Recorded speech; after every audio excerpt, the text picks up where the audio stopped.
সভাপতি জনাব কাজল ভাই, বারিসভা ইউনিয়নের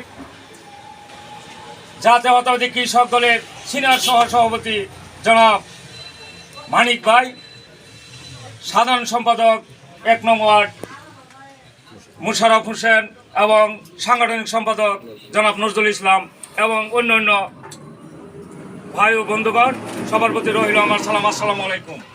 প্রিয় ভাইরা আমার, কৃষক সংগঠনটি জিয়াউর রহমান 1980 সালে প্রতিষ্ঠিত করে গিয়েছিলেন। তিনি ভেবেছিলেন যে বাংলাদেশ উন্নতির দিকে এগিয়ে নিয়ে যেতে হলে একমাত্র কৃষক সংগঠনের দরকারি বাংলাদেশে। তাই তিনি কৃষকদেরকে অগ্রাধিকার দিয়ে তিনি সেই কৃষক সংগঠনটি করে গিয়েছিলেন। প্রিয় ভাইরা আমার, এই 17টি বৎসর যাবৎ এই স্বৈরাচার আওয়ামী লীগ সরকার এই কৃষকদের উপরে জুলুম, অত্যাচার, নির্যাতন করে আমাদেরকে কুণ্ঠাসা করে রেখেছিল। কিন্তু কৃষকের কি অবস্থা আপনারা একটু তাকিয়ে দেখেন।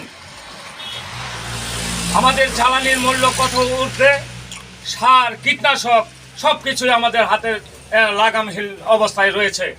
আর এই যে কৃষি সম্প্রসারণ অধিদপ্তরের কর্মকর্তারা আছেন, তারাও তাদের বিভিন্ন চাপের মুখে ছিল। তাদের মন মতো তাদেরকে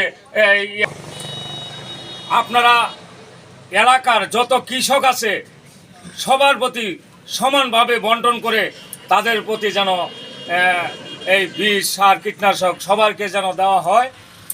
আর সঠিকভাবে সঠিক বন্টন, এটাই আমাদের এবং আমাদের কাপাসিয়া উপজেলার সাধারণ সম্পাদক টিক্কা ভাই রয়েছেন, তিনিও বলবেন।